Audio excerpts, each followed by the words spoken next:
general rule is that we cannot begin early. We can begin on time or late, but I believe we are about on time for the unveiling of our great gun gin. This is a brand new piece of equipment here at Fort Meigs. We have spent a very long time both researching and funding this amazing apparatus that's before us. This is an example of the Lombard gin that the U.S. Army knew how to build in the early 19th century. And to our knowledge, this is the only example of such a gin anywhere in North America. I say gin, G-I-N, this is essentially short for engine. This is the great artillery engine. It is essentially a human-powered crane, and they would use it to mount the artillery. So we are going to demonstrate its usage as we talk a little bit about the Army that was here and how it works, and hopefully by the end of the show we will have mounted this mighty 6-pound cannon atop this little garrison carriage as it is.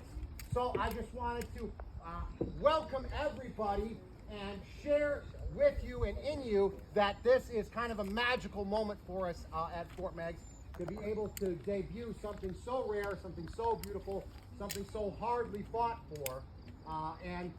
These gentlemen on deck here are honestly thrilled to do the job that they have today, because they are the only living historians anywhere that have ever done this before, and who knows how many more times again. So thank you guys so much for joining us at the commemoration of First Siege, our annual great event here, the centerpiece of our mission of celebration, memorial remembrance here at Fort Meigs. So I'm going to hand over the initial orders to our sergeant, and then I'll begin telling you the story of the great gin. Battalion, would you please bring the carriage into position?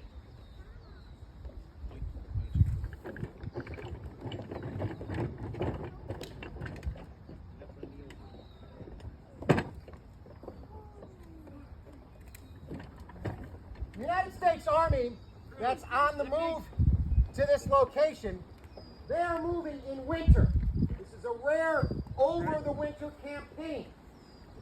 The very heavy gun tubes for the artillery could not make it through the Great Black Swamp, the wet, damp, and half-frozen ice. So the American artillery was brought in on sleds and on sleighs to move them across the top of the snow and across the half-frozen swamp. Once at this location, the Army is going to build their carriages, the small carts that you see the guns sitting on. They're going to build their carriages from local timber, just as they are using that local timber to construct the fort around them. So the carriages would be built, and then the tube itself has to be lifted off of these sleds, these sleighs, and then mounted on the newly built carriages. The gun tubes themselves are much too heavy for an artillery crew to pick up by hand. There's simply not enough room to get enough people around it to physically lift it off the earth. So the engineers and the artillery officers of the age would have been educated in how to construct a gun gin.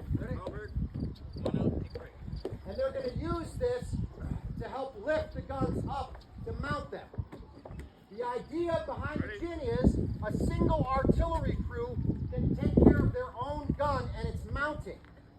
To fire one of these cannons, you have a crew of perhaps 8 or 10 guys. And you see them all working together here to lift up the gin. They are cranking on a massive windlass. This is exactly similar to the great capstans that are aboard vessels in the age of sails. These huge winches that are used to bring up the anchor on sailing vessels. And you walk around it and you wrap that anchor line slowly on.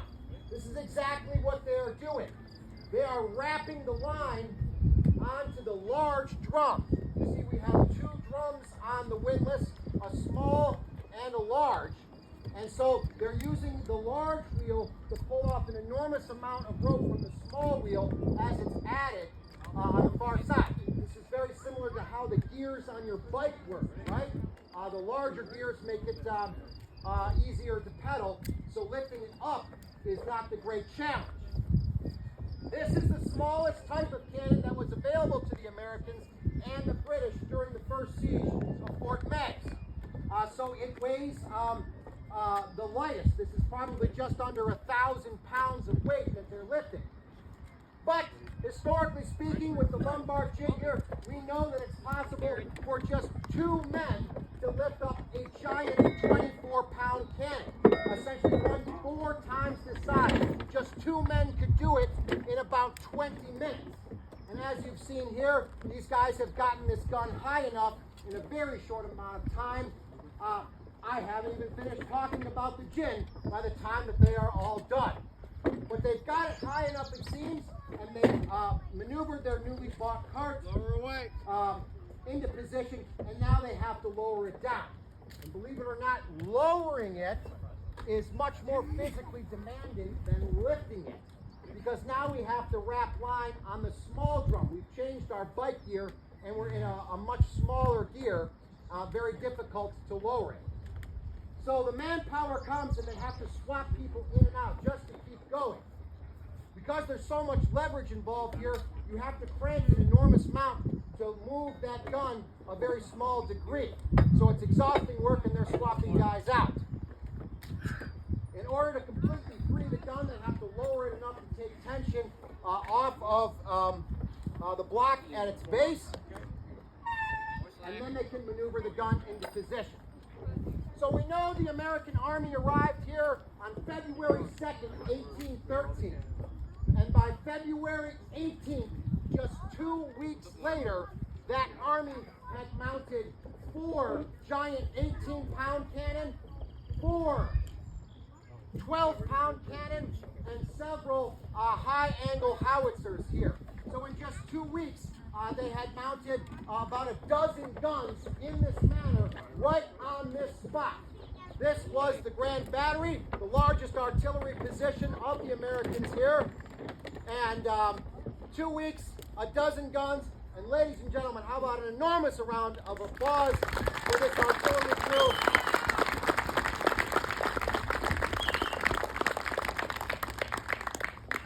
This, as I said, is our newest feature here at Fort Meigs, and we're so proud of it. It will be on permanent display here throughout the rest of the year, and hopefully many, many years to come.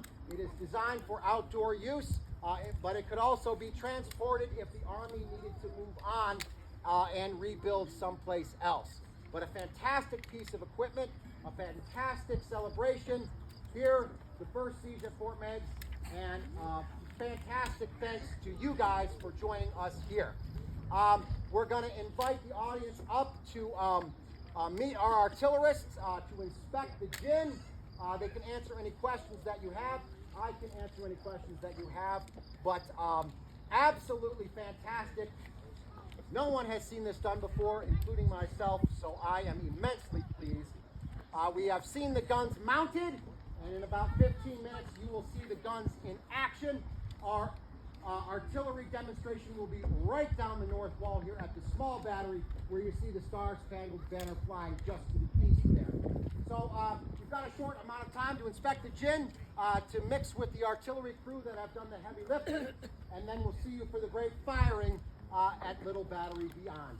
Thank you, gentlemen, ladies. Thank you.